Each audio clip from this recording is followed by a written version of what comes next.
मनोज जरांगे फसवत आहे बे भावांनो, मराठा बांधवांनो. मनोज जरांगे फसवत आहे तुम्हाला. आता 30 मेला जे आंदोलन होईल ना, उपोषण करण ना, त्याच्यातही गांजर दिल्या जाईल. गांजर अंदरून पैसे. कारण काय झालं 2022 आणि 23 पासून मलाही सांगा आंदोलन करून राहिले जरांगे, करून राहिले ना. मग मला एक सांगा, जरांगे आंदोलन करून राहिले तर आतापर्यंत यश का मिळालं नाही? हैदराबाद गॅजेट आणि इकडलं गॅजेट तिकडलं गॅजेट काढूनही कुणबी प्रमाणपत्र का मिळालं नाही? अरे भाऊ, जे होणं नाही आहे ते मिळणं नाही आहे, त्याचा धिटोनोबा करून काय कामाचं? तुम्हाला माहित आहे जरांगेला भूक लागलेली आहे पैशाची, आणि तो माणसाला सवय पडलेली आहे उपोषणाची. त्या कारणामुळे ज्या माणसाची सवय जाते त्या माणसाची जात नसते. आणि ह्या माणसाला राजकारणाची भूक आहे, त्याला पदाची भूक आहे. त्या कारणामुळे तो माणूस राजकारणात येतो आणि काय म्हणतो, सरकारला 8 महिने तुम्हाला वेळ दिला, आता देणार नाही.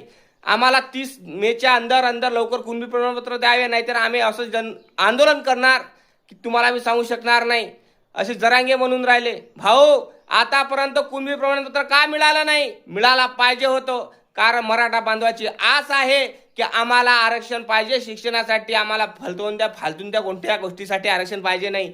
अगदी बरोबर आहे, आरक्षण घ्या, स्वतंत्र घ्या, कोणाच्या ताटातलं खाऊ नका, झगडे करू नका. कारण आपला भारत हा शांततेचा देश आहे. इथं शांतता भंग करू नका, हे माझं मत आहे. कारण पहिले लोक धर्माचे झगडे लावत होते, आता जातीत झगडा लावताना आता एससी मध्ये समाजाला झगडे लावून राहिले. आता जाती झगडे लावून राहिले. वा बे हिरोईन, वा बे हिरोईन, वा बे राजकारण, वा बे जरांगे पाटील, वा बे फडणवीस सरकार, वा बे सगळ्याच लोक सरकार. काय म्हणणं आहे तुमचं? कमेंट करून तुम्ही सांगा. हे चुकीचं नाही का?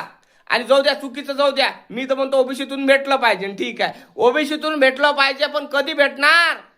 कोणता दिवस निघन तो? का निघणारच नाही. 2022 पासून तुम्ही आंदोलन उपोषण करून राहिले, आतापर्यंत मिळालं का नाही? जे शक्यच नाही आहे, ते होऊच शकत नाही. कसं मिळणार?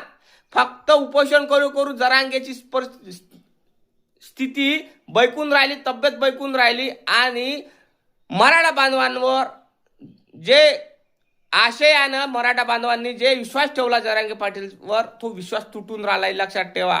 आणि याला जिम्मेदार जरांगे पाटीलच राहणार, कोणी राहणार नाही भाऊ, लक्षात ठेवा. जय शिवराय, जय जिजाऊ, जय भीम, जय शिवराय.